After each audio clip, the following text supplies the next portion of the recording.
Hey, bienvenue sur le Toposcope. Encore à l'heure actuelle, des hypothèses sont en suspens quant au corps de l'homme et son fonctionnement. Comme par exemple, si l'homme n'est vraiment pas capable d'avoir de vrais seins de femme et de produire du lait, ou bien de subir des périodes de règles très douloureuses. Si cette vidéo voit le jour, cela signifie que vous êtes surpris, voire choqué, par les révélations qui vous être faites à propos du corps de l'homme. Que vous soyez donc une fille ou un garçon, restez bien jusqu'à la fin de la vidéo, et préparez-vous à être abasourdi par ces petites choses inconnues sur le corps masculin. Avant que la vidéo ne commence, je vais vous demander de lâcher un pouce bleu si la vidéo vous plaît, afin de dépasser tous ensemble les 3000 likes avant minuit, ce serait juste génial. Et pour une vidéo qui arrivera dans quelques jours avant 2017, je vais proposer à tous les youtubeurs de talent abonnés au Toposcope de m'envoyer le lien de leur chaîne YouTube accompagné d'une présentation obligatoire pour participer à l'adresse mail topshowcontact@gmail.com qui s'affiche à l'écran pour avoir une grosse apparition et montée d'abonnés par la même occasion, mais bien évidemment, je ne choisirai que les meilleurs d'entre vous, alors c'est à vous de jouer. Trêve de blablaterie, place donc à ces 5 choses que vous ignorez sur le corps de l'homme, c'est parti. Numéro 1. Si vous pensiez que les femmes étaient les seules à pouvoir produire du lait, vous vous trompez, car tout comme les femmes, les hommes eux aussi ont des glandes mammaires qui permettent la production de la substance. Néanmoins, la quantité de lait que pourrait produire un homme serait bien trop minime pour subvenir aux besoins d'un nouveau-né comme le font les femmes. Ce scénario, quand il se produit, est dû à une interférence avec la prolactine d'hormones masculins. Ceci peut être déclenché par une tumeur dans l'hypophyse, qui est une glande qui se trouve dans une cavité osseuse, par la famine extrême et le manque d'alimentation, ou par le traitement de problèmes cardiaques et hormonaux pour le cancer de la prostate. Numéro 2. Même si cela pourrait sonner comme une vulgaire blague ou un 1er avril anticipé, les hommes pourraient subir des périodes que l'on pourrait comparer aux règles chez les femmes, mais évidemment sous une autre forme. Toi aussi tu trouves ça incroyable, n'est-ce pas? Eh bien sache que tu n'es pas le seul, car d'après un sondage, plus d'un quart des hommes croient avoir déjà vécu des périodes d'hommes.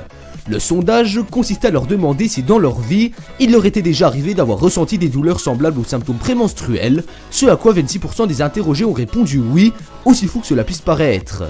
Ces douleurs et symptômes, qui leur ont bien évidemment été décrits du point de vue féminin avant de leur poser la question, incluent en quelque sorte les clichés de la femme lors de leur période de règles, que sont les crampes ventrales, la fatigue, la faim et l'énervement, qui arrivent plus facilement par exemple. Cette théorie des périodes de règles masculines est soutenue par l'auteur du livre Le symptôme masculin irritable écrit par Jed Diamond en 2004, qui croit en l'existence des cycles mensuels hormonaux chez l'homme. Numéro 3. Saviez-vous que les hommes avaient une peau bien plus épaisse que celle des femmes ? En réalité, et pour évoquer des chiffres, la peau de l'homme est approximativement 25% plus épaisse que celle de la femme.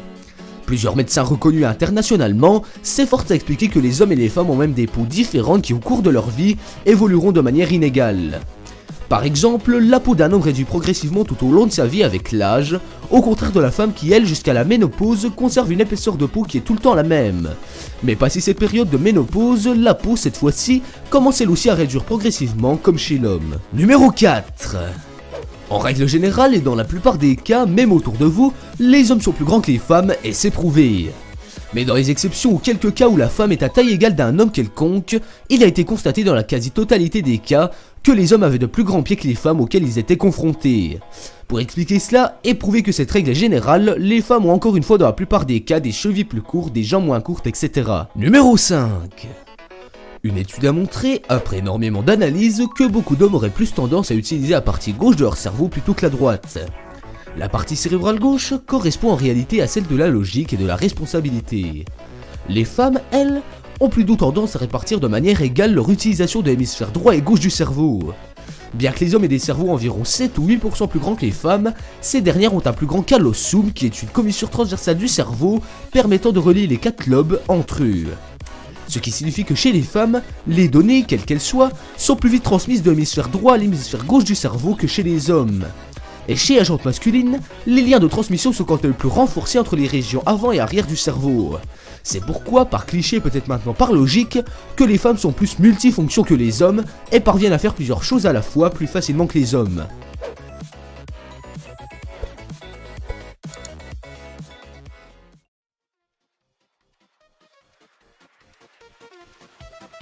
Cette vidéo touche à sa fin, dites-moi en commentaire laquelle de ces choses sur le corps de l'homme ignoriez-vous et si la vidéo vous a plu, c'est très important. Pour contribuer à la progression du Toposcope, il vous suffit de laisser un pouce bleu et de vous abonner, c'est simple et rapide. Quant à moi, on se donne rendez-vous demain, même endroit, même heure pour une nouvelle vidéo. Ciao ciao.